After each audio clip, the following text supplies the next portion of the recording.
Hi friends, আমি miss সুদিশা। আজকে তোমাদের সাথে আমার গেট রেডি উইথ মির ফুল ভিডিওটা শেয়ার করব। তো ফার্স্টে make sure your hands R clean enough. Makeup শুরুর আগেই আমাকে ব্রেকফাস্ট দিয়ে গেল মা। ব্রেকফাস্টে খাচ্ছি আমি ওটস আর ড্রাই ফ্রুটস, এটাই আমি রোজ খাই। স্নান কমপ্লিট করে আসার পরেই ফার্স্টেই আমি সারা গায়ে বডি লোশন মেখে নিই, তার কারণ উইন্টার এসে গেছে আর আমার স্কিন ভীষণই কিন্তু ড্রাই হয়ে যায় উইন্টারে। সো আমি অ্যাভিনোর এই বডি লোশনটা কারেন্টলি ইউজ করছি। এই বডি লোশনটা কিন্তু ভীষণই ভালো। এবার আমি সবাইকে সাজেস্ট করব না, আমার স্যুট করেছে বলি যে সবার করবে তা তো নয়।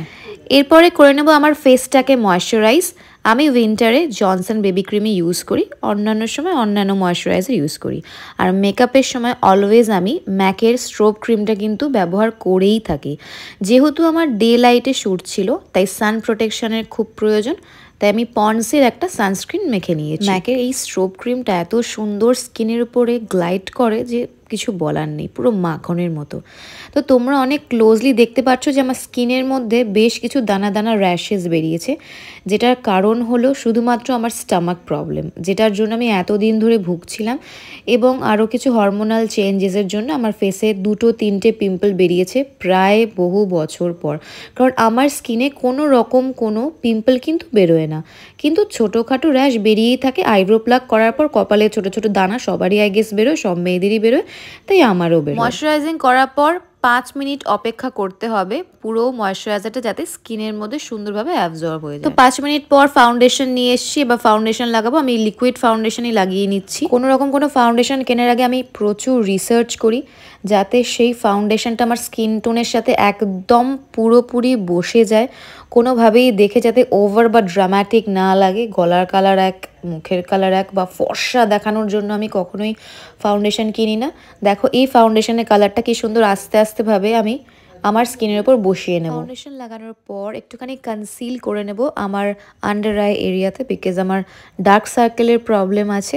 একদম সামান্য চোখের একটু কোণে, মানে সামনের দিকে আর একটু পিছনের দিকে অল্প করে দিয়ে নেব। আমি একটু ডিউই বেস পছন্দ করি, তাই জন্য আমি অলওয়েজ মেকআপের সময় কম্প্যাক্ট বা পাউডার স্কিপই করে দিই বেশিরভাগ সময়। নর্মালি আমি ম্যাকের স্টুডিও ফিক্সের কম্প্যাক্টটা ব্যবহার করে থাকি, বাট খুব কম। যখন আমি ফাউন্ডেশন লাগাই না তখন আমি ময়শ্চারাইজারের উপর হালকা করে ওই স্টুডিও ফিক্সের কম্প্যাক্ট ফাউন্ডেশনই বলে ওটাকে, বাট দেখতে পাউডারের মতোই হয়, ওটা লাগিয়ে নিই, জাস্ট বেরিয়ে যাই। তো বেস আমার কমপ্লিট হয়েই গেছে, একদম ন্যাচারাল বেস রেখেছি। এবারে আমি আমার আইব্রোগুলোকে একটু ফিল আপ করে নেবো। এই ভিডিওটা রেকর্ড করতে করতে আমার খালি একটাই কথা মাথায় আসছিল যে লাইটস একটা ভিডিও রেকর্ডিংয়ের সময় কতটা যে একটা ইম্পর্টেন্ট পার্ট নেয়, আমি সেটাই খালি ভাবছি।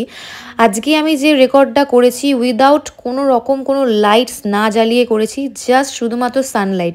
আমি আমার জানলার সামনে ফোনটাকে ট্রাইপডের স্ট্যান্ডে মানে দাঁড় করিয়ে রেখে আটকে রেখে শ্যুটটা করছিলাম। শুধুমাত্র বাইরে রোদ উঠেছিল, সেইটুকুরই রিফ্লেকশন আসছে, আর তাতে কিন্তু একদম আমার ন্যাচারাল টোনটা দেখা যাচ্ছে। এর আগে যখন আমি রিং লাইট জেলে ভিডিও করতাম সবাই আমাকে কমেন্ট করতো, ইস কি কালো, ইস কি কালো।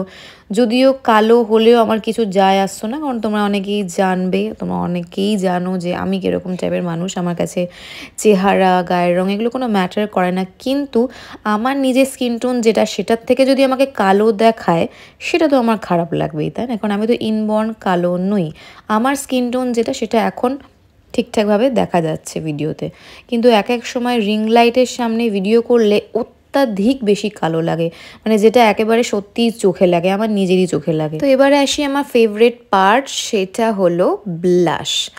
ম্যাক, হুডা বিউটি অত্যন্ত দামি দামি ব্র্যান্ডের ব্লাশ থাকা সত্ত্বেও জুডিও থেকে কেনা এই 100 টাকা দামের ব্লাশটা আমার ভীষণই পছন্দের। কেন সেটা তোমাদেরকে আমি এক্ষুনি অ্যাপ্লাই করে দেখাচ্ছি। দেখো, ফার্স্ট তো হচ্ছে এটার কালারটা ভীষণই মিষ্টি একটা, মানে অ্যাপ্রিকট নাম এই শেডটার। কালারটা খুব মিষ্টি একটা পিঙ্ক কালার, অ্যান্ড ভীষণই গ্লো করে কিন্তু এটা লাগানোর পর। এটা একটা ক্রিম বেসড স্টিক ব্লাশ। তোমরা যারা যারা এই ব্লাশটা কিনতে চাও তারা জুডিওতে গিয়ে চেক করতে পারো যে এখন পাওয়া যায় কিনা। জুডিওতে বেশ কিছু মেকআপ প্রোডাক্টস কিন্তু পাওয়া যায়, সবগুলো ভালো না হলেও খুঁজে খুঁজে কিছু কিছু ভালো জিনিস কিন্তু আমি কিনেছিলাম। তাদের মধ্যে এই ব্লাশটা হচ্ছে একটা। এক্সট্রা ব্লাশগুলো একটু ব্লেন্ডার দিয়ে ড্যাপ করে নেব যাতে বেশি ওভার ড্রামাটিক না লাগে। আমি একটা সুইট লুক ক্রিয়েট করতে চাইছি, মানে যেরকম আমার পছন্দ আর কি, এই সুইট লুক আমার খুব ভালো লাগে। এবারে ব্লাশের সাথে ম্যাচ করে লিপস্টিক লাগিয়ে নেব, কিন্তু তার আগে একটা জিনিস করতেই তো ভুলে গেছি। শ্যুট আছে যেহেতু, তাই জন্য একটু ভালো করে মেকআপ করতে হবে, তাই ভাবলাম একটুখানি আইলিডের উপরে যে কোনো একটা সিঙ্গেল শেডের আইশ্যাডো লাগিয়ে নিলে কেমন হয়। তাই সুগারের এই প্যালেটটা থেকে একটা অরেঞ্জ কালারের শেড নিয়ে নিলাম, বিকজ আমি মনে মনে ভেবে নিয়েছিলাম যে কীরকম একটা লুক ক্রিয়েট করব, তো তার সাথে এই অরেঞ্জ কালারের শেডটাই ভালো লাগবে। শুধুমাত্র এটাই একটু আঙুলে করে লাগিয়ে নিচ্ছি আমি।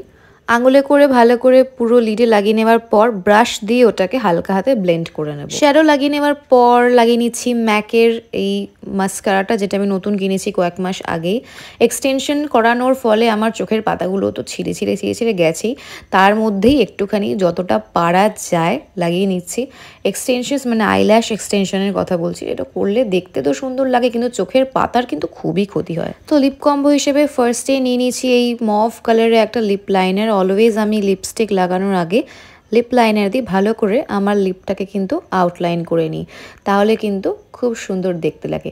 আবার কখনো কখনো তো শুধুমাত্র এরকম করে লিপ লাইনার লাগিয়েই আলতো করে এরকম করে ব্লেন্ড করে নিয়েও বেরিয়ে যাই, তারপর হালকা একটু গ্লস দিয়ে। কিন্তু আজকে যেহেতু শ্যুট আছে, একটু মেকআপ করতেই হবে, তাই লিপস্টিক লাগিয়ে নিচ্ছি। এটা কিন্তু আমার ফেভারিট লিপস্টিক, ম্যাকের একটা ফেভারিট লিপস্টিক আছে আমার, যেটা হচ্ছে নিউড ব্রাউন কালার। এটা হচ্ছে পিঙ্কের মধ্যে আমার ফেভারিট কালার, পিঙ্ক নিউড। আমি এই কালারটা ভীষণ ভালোবাসি। তো এই হলো আমার ফাইনাল লুক। কেমন লাগছে বলো তো?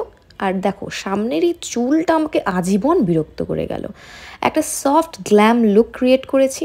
এই লুকটা কিন্তু আমার অলওয়েজ ভালো লাগে, যে কোনো জায়গায় যাওয়ার আগে। আমার মনে হয় আমি কিছু একটা ভুলে যাচ্ছি। সেটিং স্প্রে বা ফিক্সার, জানি না দুটোর মধ্যে কি পার্থক্য। লাগিয়ে নিচ্ছি ম্যাকের এই ফিক্সারটা। এত কষ্ট করে মেকআপ করার পর সেটিং স্প্রে যদি না দিই তাহলে আর কী করে হবে। দেখো কি গ্লো করছে আমার ফেস, কিন্তু এমনি খুব গ্লো করে। এটা লাগানোর পর তো আমার মেকআপ অনেকক্ষণ টিকে থাকে। স্কিন এবং ক্যারিয়ার দুটোকে কীভাবে উজ্জ্বল রাখতে হয় সেটা আমি খুব ভালো মতোই জানি, কিন্তু কিছু কিছু মানুষ বোধহয় সেটা জানে না।